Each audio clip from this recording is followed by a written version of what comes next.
അതൊരു ട്രെൻഡ് എന്ന് പറഞ്ഞാൽ ആൾക്കാർ എസ്പെഷ്യലി പെൺകുട്ടികൾ കുറെ കൂടെ ഫോക്കസ് ചെയ്യുന്ന അവരെ കരിയർ, അവര് വൺസ് എസ്റ്റാബ്ലിഷ് ആയി കഴിഞ്ഞാൽ അല്ലെങ്കിൽ ജോലി കിട്ടി ഏൺ ചെയ്ത് കഴിഞ്ഞാൽ മാത്രമേ കല്യാണം കഴിക്കുള്ളൂ, അങ്ങനത്തെ ഒരു ടോക്കും അല്ലെങ്കിൽ അങ്ങനത്തെ ഒരു നിർബന്ധ ബുദ്ധികളൊക്കെയാണ് പാരന്റ്സിനോട് ഷെയർ ചെയ്യുന്നത്.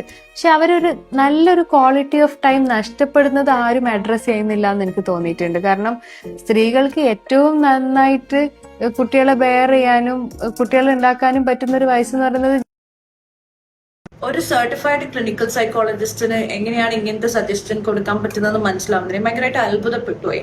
ഫസ്റ്റ് ഓഫ് ഓൾ ഇതൊരു ട്രെൻഡ് അല്ല. ഈ കുട്ടികൾ അവരുടെ ഫാമിലിയിലും അവരുടെ പേരൻസിനും ഒക്കെ കണ്ട് ഒരുപാട് മനസ്സിലാക്കിയിട്ട് എടുക്കുന്ന തീരുമാനങ്ങളാണ്.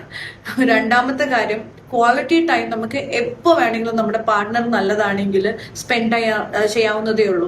അതിന് ഏജ് ഒന്നുമില്ല. അത് ഇന്ന പ്രായത്തിൽ കല്യാണം കഴിച്ചാൽ മാത്രമേ നമുക്ക് ക്വാളിറ്റി ടൈം കിട്ടുള്ളൂ എന്നൊക്കെ ചുമ്മാ പറയണ്ട. ഞാൻ 20 വയസ്സിൽ കല്യാണം കഴിച്ച ആളാണ്. വളരെ മാഷാഅല്ലാഹ് സക്സസ്ഫുൾ ഫാമിലി ലൈഫ് കൊണ്ടുപോകുന്നുണ്ടെങ്കിലും എന്റെ കരിയറിൽ ബ്രേക്ക് എടുക്കേണ്ടി വന്നിട്ടുണ്ട്. അപ്പം ഞാൻ വളരെ ഹാപ്പി ആണെങ്കിലും ഇപ്പോഴും കുട്ടികളോട് പറയുന്നത്, നിങ്ങൾക്ക് ഫിനാൻഷ്യലി ഇൻഡിപെൻഡന്റ് ആയത് നിങ്ങൾക്ക് തോന്നുമ്പോൾ നിങ്ങൾ കല്യാണം കഴിച്ചു എന്നാണ്. കാരണം അതൊക്കെ ഓരോരുത്തരുടെ ചോയ്സ് ആണ്. പിന്നെ നിങ്ങൾ പറഞ്ഞല്ലോ ഈ സ്ത്രീകളുടെ നല്ല പ്രായമാണ് 23 പ്രസവിക്കാനൊക്കെ, അത് ബിയർ ചെയ്യാൻ വേണ്ടിയിട്ടുള്ള നല്ല പ്രായമാണെന്നുള്ളത്. ഈ ബിയർ ചെയ്തവരൊക്കെ ഇപ്പൊ എന്താ ചെയ്യുന്നത്? ഇതും പറഞ്ഞിട്ടാണ് കുട്ടികളെ 19-20 വയസ്സിലേക്ക് കല്യാണം കഴിപ്പിച്ചു വിടുന്നത്. എന്നിട്ട് എവിടെയും എത്താൻ പറ്റാതെ വളരെ ടാലന്റഡ് ആയ ആൾക്കാർ ഈ കരിയറും ഫാമിലിയും കുട്ടികളും ഒക്കെ ഒരുമിച്ച് മുമ്പോട്ട് കൊണ്ടുപോകാൻ ഒരുപാട് കഷ്ടപ്പെടുന്ന ആൾക്കാരുണ്ട്. സോ അങ്ങനെ ഒരു പ്രായമില്ല. നിങ്ങൾക്ക് എപ്പോൾ പ്രസവിക്കണം എന്ന് തോന്നിയാൽ പ്രസവിക്കേണ്ടെന്നുണ്ടെങ്കിൽ പ്രസവിക്കുക. അതൊക്കെ നിങ്ങളുടെ മാത്രം ചോയ്സ് ആണ്. പിന്നെ ഇതൊരു നിർബന്ധ ബുദ്ധിയല്ല. കുട്ടികൾ വളരെ നല്ല രീതിയിൽ ചിന്തിക്കാൻ തുടങ്ങി. അവർക്ക് മനസ്സിലായി, അവരെ നേരിട്ട് കാണുന്നതും മനസ്സിലാക്കുന്ന കാര്യങ്ങളുമാണ് അവരവരുടെ ലൈഫിൽ ഇപ്പം പ്രാക്ടീസ് ചെയ്തുകൊണ്ടിരിക്കുന്നത്.